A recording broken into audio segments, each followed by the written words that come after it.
class. And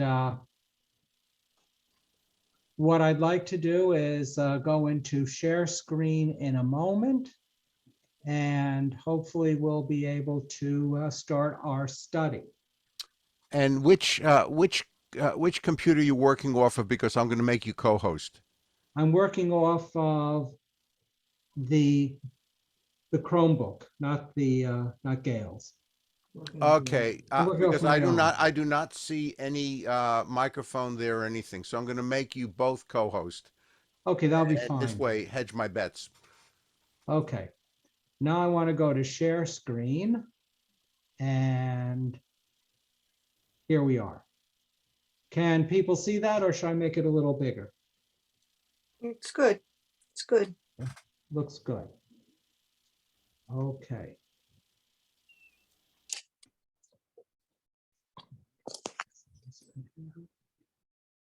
And here we go. So welcome again, everyone, and we are going to be studying, getting back to Brachot. There was an awful lot that we were doing before, and this, I think, is where I wanted to begin. And the reason why I know that is that I worked on this section the day before I left on vacation. So I think this is a good place to start. Now, we were talking about an issue about what do you do when you don't have time to recite the entire Shemona Esrei, the entire Tefillah. So the Talmud addresses that. What are the situations in which it's appropriate to cut things a little short? And then there's also the question, so you're going to have to cut things a little short. What do you do? What is the best formula for making things a little short? So let's start on Barachot 29a with a section that I call the abridged version of the Shemona Esrei. So would someone care to read paragraph 13? I'll read. Okay, Judy. We learned in the Mishnah that Rabbi Yehoshua says that each day one recites an abridged version of the prayer of 18 blessings. The Gemara asks, what is the abridged version of the prayer of 18 blessings? Let's stop for a minute to see how the Gemara is working, because this is a very classic example. So we have a statement, Rabbi Yehoshua Omer, Mein Shemona Esrei. Okay, so you're supposed to do it in the, so Rabbi Yehoshua says, you say it. So the next question the Gemara is going to ask is, how do we define it? What are these? What is this me'ain, the little Shemona Esrei? So we're going to now have a number of different opinions. So the first opinion we have is of Rav. And the second opinion we have is of Shmuel. Thing that you should know. Rav and Shmuel are first generation Amoraim. That is, they are students basically of Yehuda Hanasi, the editor of the Mishnah. The Mishnah had come to an end, and they're starting to discuss it. Both very important sages. They are founders of the major academies in Babylon, southern Iraq, and they're often seen in debate with each other as the Gemara is structured. Generally, the opinion follows Rav.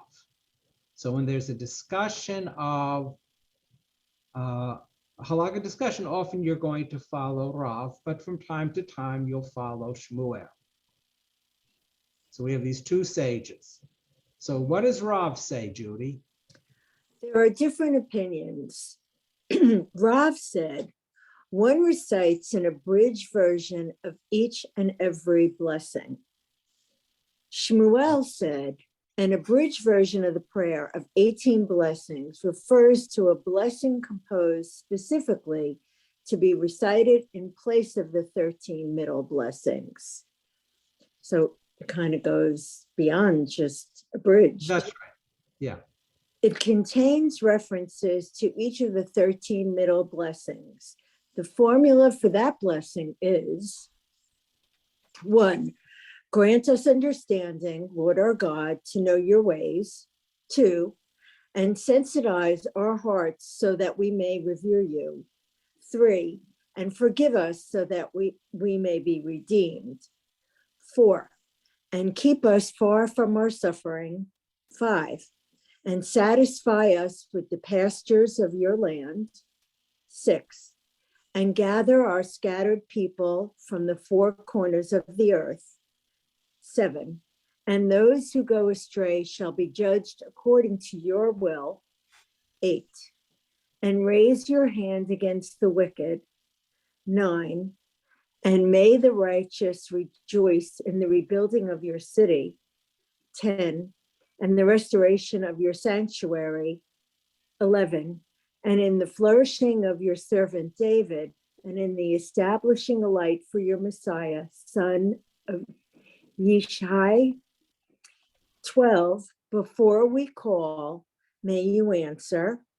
13, blessed are you, Lord, who listens to prayer. So we have these 2 opinions. Rav is basically saying you do a short version. Now that might mean very simply that all you do is what we would call the Chatimah, the final blessing, and none of the introductory paragraphs. What Shmuel suggests is a condensed version. Everything is brought in. Now I separated the numbers. The numbers don't exist in the prayer book. You would just read it, V'havienu Adonai Eloheinu l'da'at darchecha umul et levivenu l'yiratecha v'tishlach lanu liot giluim v'chuli, and so on. But so he has it brought into one blessing, and it ends with the Chatimah, the conclusion, blessed are you, Adonai, who listens to prayer.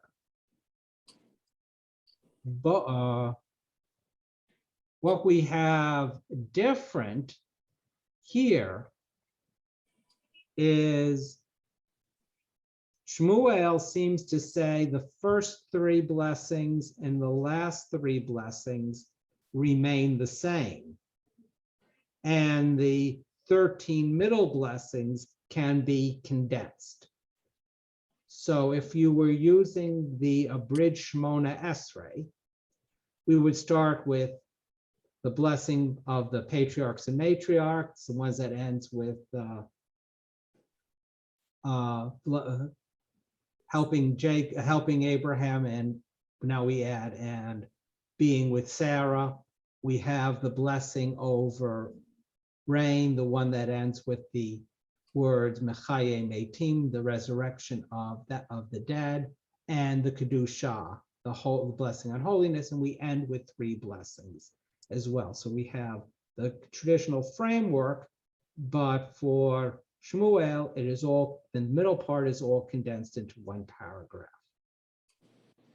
rather than short versions of all 18, 19 blessings. So that's how the 2 opinions go. Generally, these days, if you're doing a bridge Shmona Esrei, you're going to follow this condensed version of Shmuel. And that's what you'll see in a prayer book. So then we have another move. So you're saying the prayer, and we had it all established. And we even know how to say it when we don't have a lot of time. So we've been talking for a while about fixed prayer, about keva. That is an important word. We see it here. And remember, we've talked about keva and kavanah. Are those terms that you remember? Mm-hmm. So keva was something that's fixed. What was kavanah? That's a really important Jewish spiritual term. More of something from the heart. More of something from the heart. And rather Kavanah, than just reciting the words that are written. that's right. A word that we often use is intentionality. We look into this, into it, and put our heart into it. The word is related to the verb likavein, which is these days means to aim. So if you were doing archery practice, you would have to aim. So you have to put your mind and heart into it. So now we have a Mishnaic statement. We learn in the Mishnah, Rabbi Eliezer Amar, Kol ha'oseh tefillah kava v'chuli. So would someone care to start reading this paragraph number 7? I'll read it. Okay. We learn. Oh, go No, ahead. go ahead. No, Lou, go ahead. Okay. We learned in the Mishnah that Rabbi Eliezer says, one whose prayer is fixed, his prayer is not supplication. The Gemara asks, what is the meaning of fixed in this context?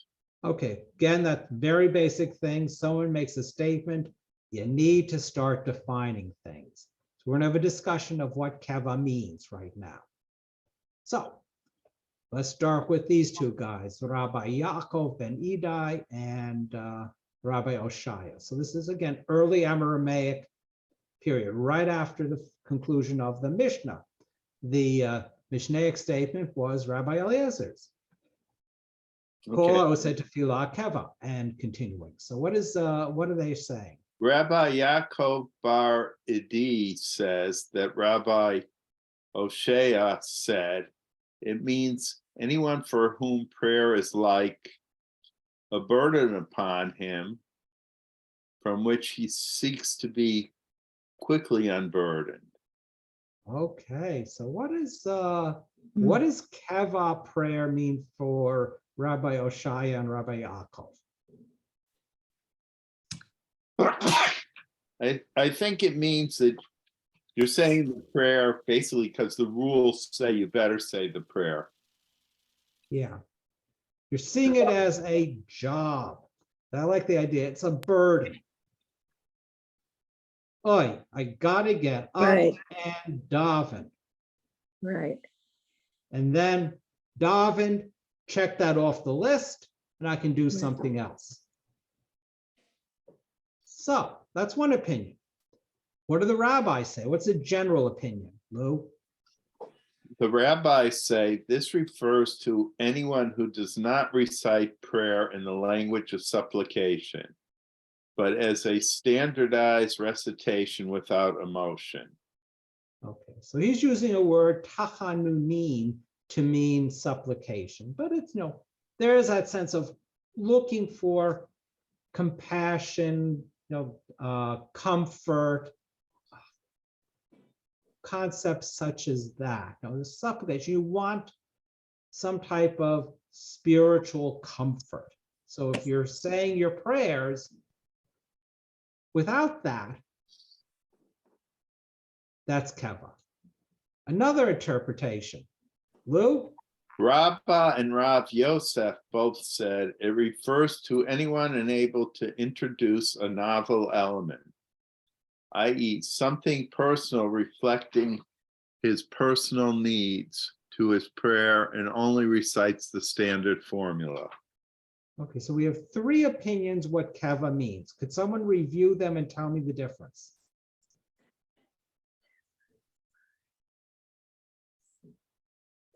Well, one says that you're reciting it because it's a job or because it's what you're supposed to do. The next one, Yeah, good. the next one says, as I see it, that you want to do your prayers, but you're still just reciting it without emotion or anything else. And the third one says that if it's not personal away, if you don't insert something in your mind at least, then it's not whatever. Yeah, then it's not a full prayer. It's keva. That unless you do at least something new is happening. There's something special. It's keva. So which do you prefer any one of these definitions? And do you see a problem with any of the definitions? Burden, not a lot of emotion, same thing every day. I prefer Rabbah and Rav Yosef Yeah, because I think that's the only one that gives meaning to the person reciting the prayer. that's actually a pretty good definition. However, there's going to be a problem. So would someone else like to read number 8? This is I'll read. Rabbi Yeah. Zeira said, I could introduce a novel element in every prayer, but I am afraid that perhaps I will become confused. Consequently, there is no room to require the masses to introduce a novel element into their prayers.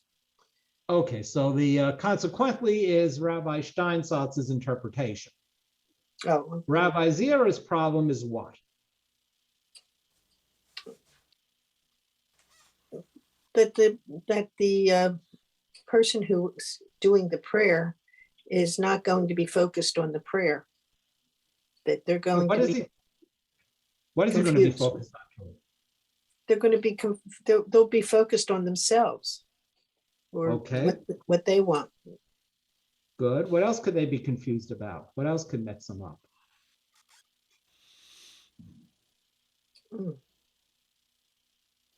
Well, they're not reciting the standard formula, so they could be saying something that's not appropriate.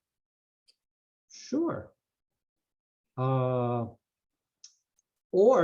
you're praying 3 times a day. And you have to add something new 3 times a day. That's pretty hard. Mhm. Those of us who What say is make new? meals find it hard to be creative, over every night, so we don't eat the same thing. So it's That- really tough. That questions what does new mean? Okay. So Does The- new mean unique? Do you have to do something different every time? Or does it mean you can ruminate on what's appropriate to you? And then I'm assuming sooner or later you're done ruminating on that and you go to the next thing. that could be. So the text says, Kol she'enu yachol lechadesh ba davar. So our translation says, anyone unable to introduce a novel element. Kol she'enu means anyone all who are not able. Kol she'enu yachol, all who are not able to lechadesh ba davar. So lechadesh could mean to make something new. It could also mean perhaps to renew in it a thing. So it may not be necessarily a totally novel element, but it just looking at something from a slightly different way.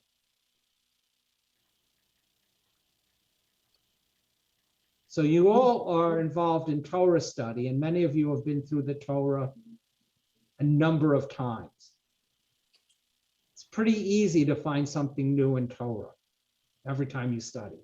That's true. Mhm. It's probably pretty easy to find something new every time you look at a Talmud page. Yeah. But you're looking at the same prayer every day. Remember, this isn't a time where they had necessarily big prayer books with alternative readings, nothing like our modern prayer books. where they have all sorts of stuff. People couldn't do that really until you had printing, and we really couldn't do it until printing got cheap. So people would always try to introduce new prayers. But still, it could be confusing. Okay, we have two guys. Now, another opinion. Rabbi, We're going I have a back- question. Sure, Cindy. Okay, so I'm wondering if it depends on what's in the heart of the person saying the prayer, whether it's rote or if there's emotion in it. And also, not every set of circumstances, like if you're all praying, in synagogue at the same time, then it would get confusing if one person was saying one thing and another person was saying another thing out loud. But I was wondering if you're doing a prayer that's not in synagogue with other people, if it would be okay to make it a little bit special for the circumstances of the prayer. Okay, those are two good statements. I think you can answer both of them. So the first one, I think you're going to the right way. Prayer requires involvement. So if you're doing your own prayer, that's important. If you're leading a service, leading people in prayer, then it's probably even more important to be involved. You've all been to a service or perhaps even a performance in which the person leading the service or performing on stage as an actor or as a musician, when they don't have their heart into it, what does it feel like? Empty. Yeah. You know that. So in some way, maybe, if you are leading a service, you have to put your heart and soul into it. You have to be involved. Doing it as rote, just dully reading the text doesn't do it. So I think that's, Cindy, you were right. And what about the second thing you said?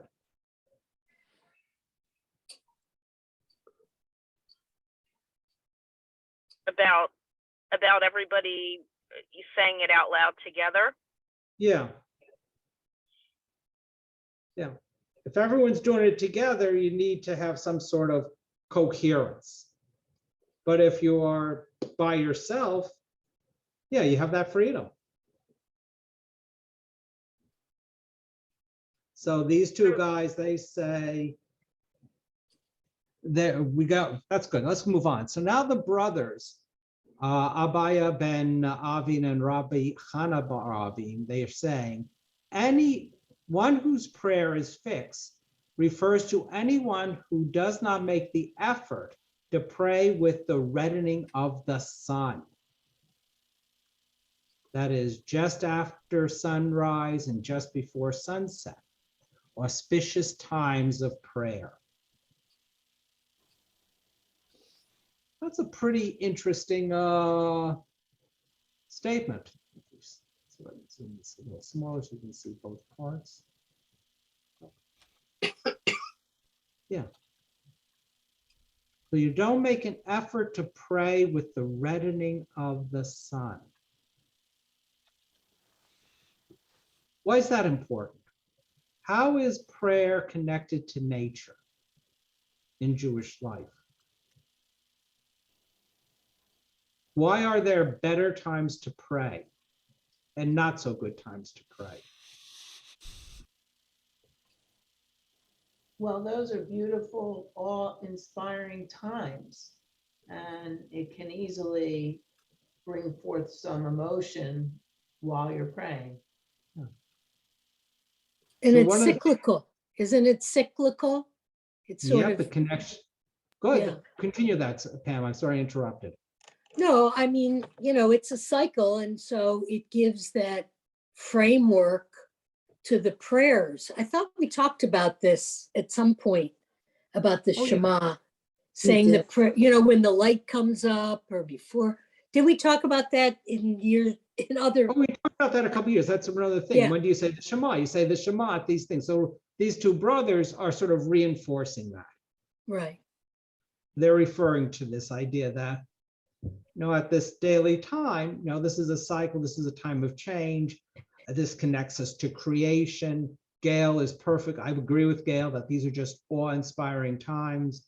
One of the things that Gail noticed, always times when we're there for sunrises and sunsets, either walking around Cherry Hill or out by the beach or out at sea or wherever, is that the color scheme is always perfect.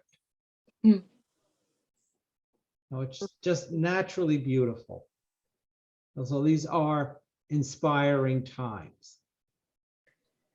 So we continue, as Rabbi Chia Abbas said, that Rabbi Yochanan said, it is a mitzvah to pray with the reddening of the sun.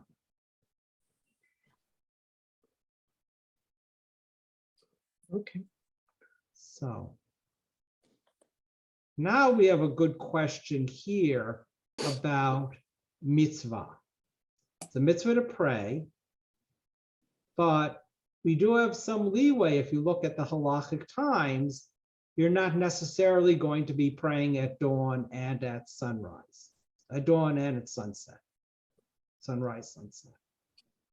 So mitzvah here may not be strictly commandment. Here it may be something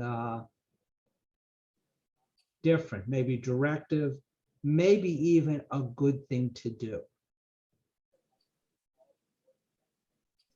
So now we have the two brothers saying you should pray at sunrise, sunset, Rabbi Chia ben Bar Abba and Rabbi Yochanan saying it's a mitzvah. So we need now, for the Gemara, to pin this down biblically. Okay. So that's what's going to happen next. So where is a good place to go if you want to find biblical support for prayer? Which book? The Psalms. Psalms, good. So that's often a good place to go. It's not the only place where there are prayers in the Bible, but it's always a good place. So what does Rabbi Zera say?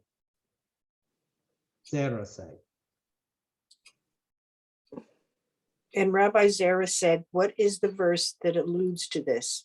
Let them fear you when the sun and with the sun and before the moon, generation after generation. Psalm 72.5. Prayer, the manifestation of the fear of God, should be undertaken adjacent to sunrise and sunset. Okay, so what does fear really mean? This is like a terrible translation for Yera'ucha here. It's awe. It's awe. That's right. Always know when you see fear of God, and times translated as awe, and just tell the person stop being so literal. However, nevertheless, in the West, Eretz Yisrael, they cursed one who prays with the reddening of the sun adjacent to the sunset. What is the reason? Perhaps due to preoccupation, he will be confused about the hour and the time for prayer will pass.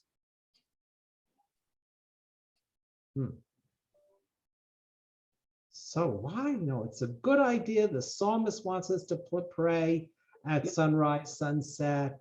These great sages want to. However, in Eretz Yisrael, they don't think it's a good idea. I don't understand their reasoning. Perhaps due to preoccupation, will become confused about the hour and the time for prayer will pass. Yes. Dilma, perhaps, mitarpa le shata. They'll become just maybe obsessed. They get confused. So I think there's a balance. The time for prayer is important. That's a keva thing. And what they're saying is too much kavanah will just mess everything up. So here I think they're trying to say that you need a balance.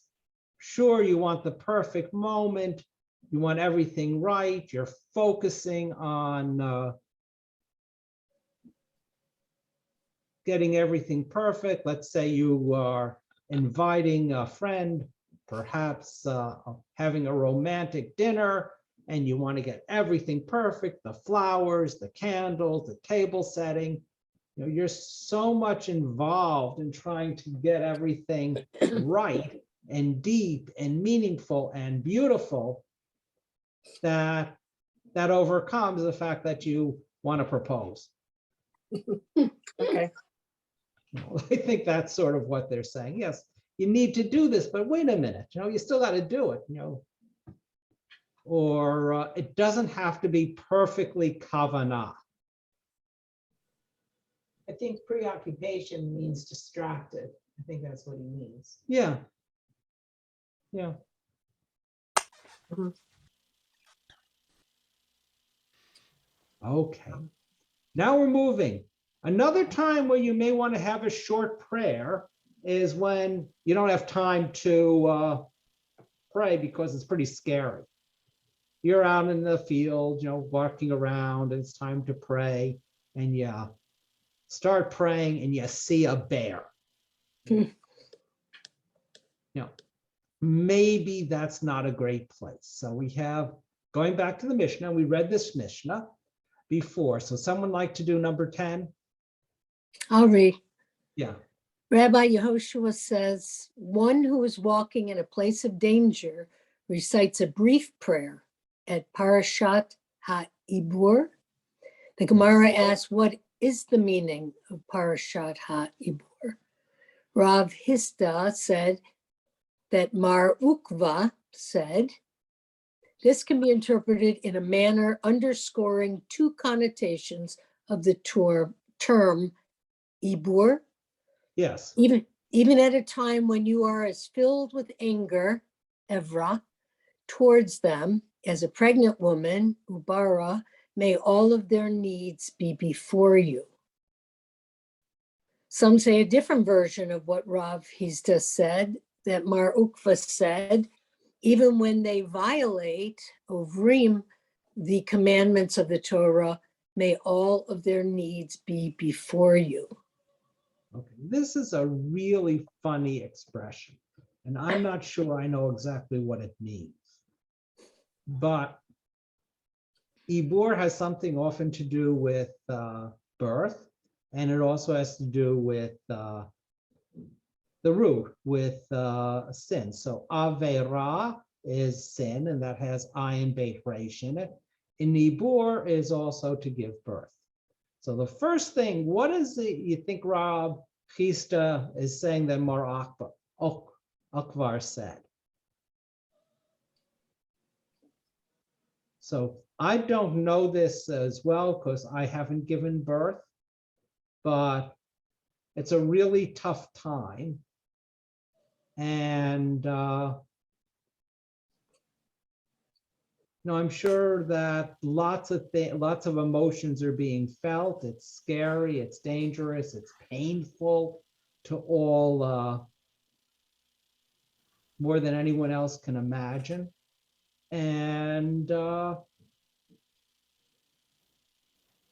people can be expressing these type of deep emotions and feelings in a point of fear and anguish. And they may not be articulating exactly, in the most proper fashion. So even when a woman is in deep agony, scared, and even cursing God, that type of really difficult, scary situation, don't listen to her words, attend to her needs.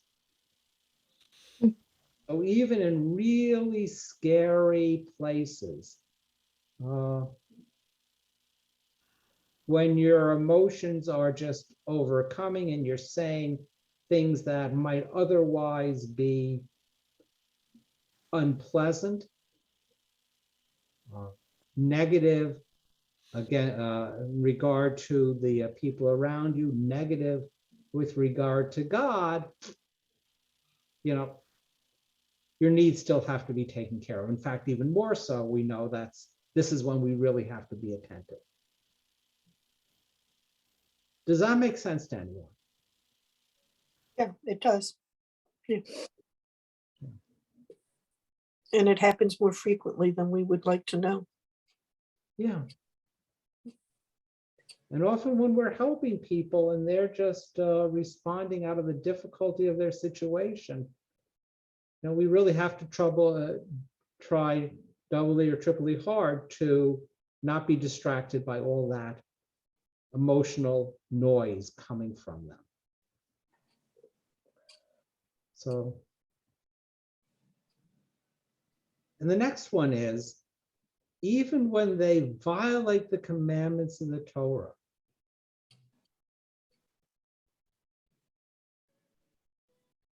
so people don't have to be perfect to ask for God to answer their needs, to provide for them.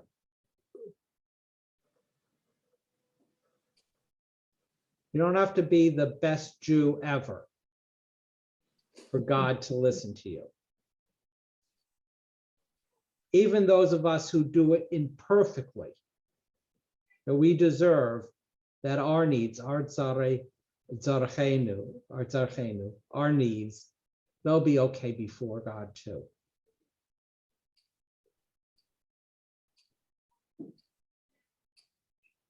So, when are we in danger? Sometimes we're in physical danger, and I think that's referring to the first one. And the second may be when we may be in danger of our relationship with God, spiritual danger. Remember, you don't have to agree with me. Page number 11, let's continue. So here's a Want me to formula. continue? Yeah, please, Pam. One formula for the prayer recited in places of danger is cited in the Mishnah. Additional formulas are cited in the Tosefta. Tosefta. Okay, so remember we have two collections of Tanaitic material, the material from the Tanaim, the teachers of the Mishnaic period. Mm. The first collection is the Mishnah, which is the authoritative collection compiled in the early 3rd century by Judah, the prince Yehuda Hanasi in Tzipori in the land of Israel. He has a selected collection, doesn't have everything that every Tana, every teacher of that period said, but he puts it in, and that becomes the authoritative canonical version, which forms the basis of the Talmud.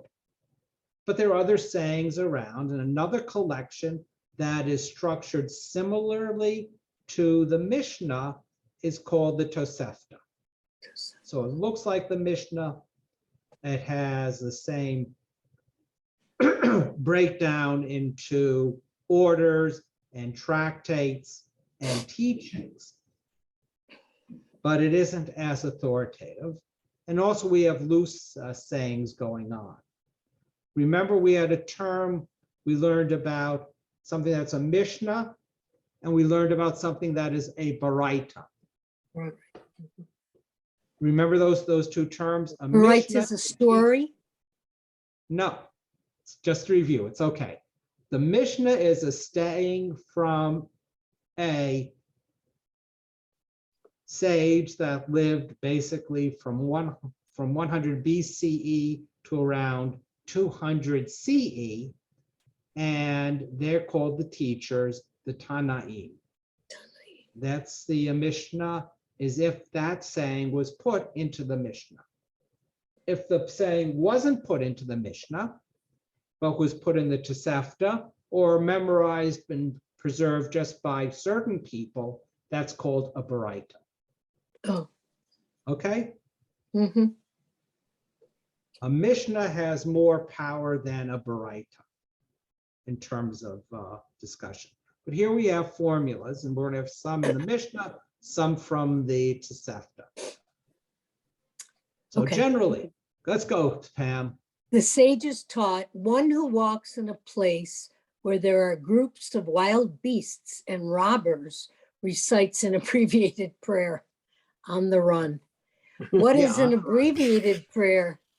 Rabbi Eliezer says, carry out your will in the heavens above and give peace of mind to those who fear you below, and perform that which is good in your eyes. Blessed are you, Lord, who listens to prayer. Okay, let's do it in Hebrew just because it's nice. Osei retzoncha b'shamayim mimala, v'tein nachat ruach l'yirecha mitachat, v'chatov be'enecha aseh, baruch atah Adonai shomea tefillah. So it's really nice. We have this distinction between heaven and earth. Right. We also have a really good prayer based on the Psalms that we say often. We have a good song to it talking about God in the heaven and what we need on earth. Osei Shalom. Remember that? Mhm. Osei Shalom b'meravav, the one who makes peace up in heaven. Hu yaseh Shalom, who will make peace. Aleinu v'al kol Yisrael, for us and for all Israel. And sometimes we add v'al kol yoshvei tevel, and all those who live on earth. So here it is. But what are they? He's not asking for, what is he asking for? He's not asking for shalom. What is he asking for? He's asking for what? Yeah. Is he asking for protection?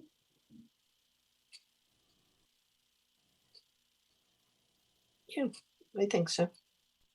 Okay. I So think we're, he's asking to make you calm. yeah, I think you're right, Gail. Yeah. Yeah. But I also think he's being asked to perform which is good in your eyes, which is, in other words, do what you feel is best. Yeah.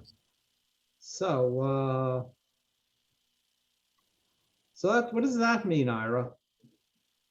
Well, in other words, what it's basically, to me, it's saying we're not telling you what, the one who's given the prayer is not really asking you to do anything that you wouldn't want to do yourself. It's not, the action is not directed from the person who's praying. Yeah. So you're in this bad situation and you have no control over how it's going to play out. What is he asking for? The Hebrew is nachat ruach. Here it's translated as peace of mind.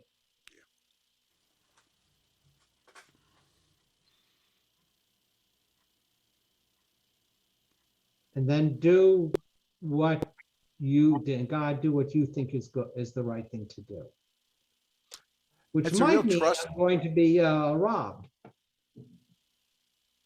Yeah, but it's trusting. It's a prayer of trust Okay. that God knows better than we do what we're going to need. So just give us the peace of mind to get through that, and then do what you're going to do. Yeah. So in some way, it's a prayer for acceptance. Mm-hmm. Life is going to do what life's going to do. Right. But Yeah. it doesn't say that you just let it happen either. No. I mean, basically, it says you should run. You know, if you're going to run from the wild beasts, you run, but you trust that if they catch you, that's God's will. Yeah. And don't do anything when you're running to carry on. In the peace of mind is also don't do anything stupid. Good. So what's the opposite of having peace of mind in a tough situation? Panic. Fear. That's right. Panic. Freezing. Freezing. Yeah. So the worst things you can do in any situation is to freeze or to panic. So here's a prayer for serenity, that I will be calm and aware, and I will know what to do. And I will do what's right, even though I don't have control. So assume you have someone, you've been to the doctor and the doctor gave you a diagnosis for a really difficult disease. That's a time of danger. Yeah. So that might be the type of prayer he's praying. I need to be calm. I need not to panic. I need to do whatever human beings can do. And they'll come to a point, perhaps, when the doctor will say, we've done everything we know. And at that point, still, for me to live as a full human being, I need nachat ruach. So it's a prayer against panic.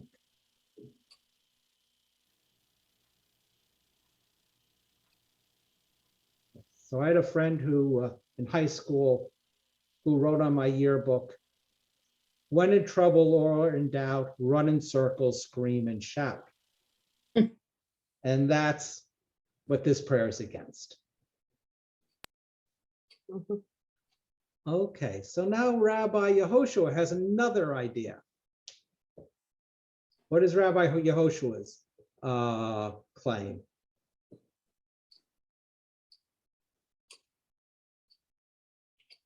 I'll read. Rabbi Yehoshua says that he recites, "Hear the cry of your nation Israel and quickly fulfill their request. Blessed are you, Lord, who listens to prayer." Okay. So this is a different type of prayer. But it has the same ending. It always has the same ending. So we're going to have to think about, what does listening to prayer mean? That's a really good point. And why does the prayer end, Shomea tefillah, the one who listens to prayer, rather than the one who answers prayer? What's the difference between listening and answering? And ultimately, why is listening perhaps even better? But let's go to another. Actually, if I can just say something, Sure. because this is different. This is still sort of asking for that. It says, blessed are you, Lord, who listens to prayer. But here it's, hear the cry of your nation Israel and quickly fulfill their request, which is different than, because here you're asking for whatever it is that you're asking for, but you're asking for something that's being requested, as opposed to the one before, where you're asking for peace of mind and you're trusting that God will do what God does. That's right. And the next one, Rabbi Elazar, the son of Rabbi Tzadok, said, it's slightly different, not a lot. He says, Shema tza'akat amcha Yisrael. Rabbi Yehoshua says, Shema shavat, that would be the cry. Tza'akat would be the shout. And quickly fulfill their request. Mhm. A cry implies, I think, more of an anguish or a danger. And Yeah. a shout could be a plea for help, or it also could be an anger. That's right. So in the Torah, I guess it's this week's Torah portion, the one we just passed, we have the beginning of the redemption from Egypt, and there's a passage that Israel cries out to God and then God responds. The traditional interpretation is that until the Israelites really realized how bad their situation was, God couldn't do anything. Which is the understanding is you can't help someone until they know they need help. So, Right. and this might be when Israel knows it's in trouble, that's when they'll be able to, then God can do something. It's different than everyone should have their needs fulfilled. Here it ends up perhaps saying that you can only have your needs fulfilled when you know what your need is. And then they say, other guys say. I like this one.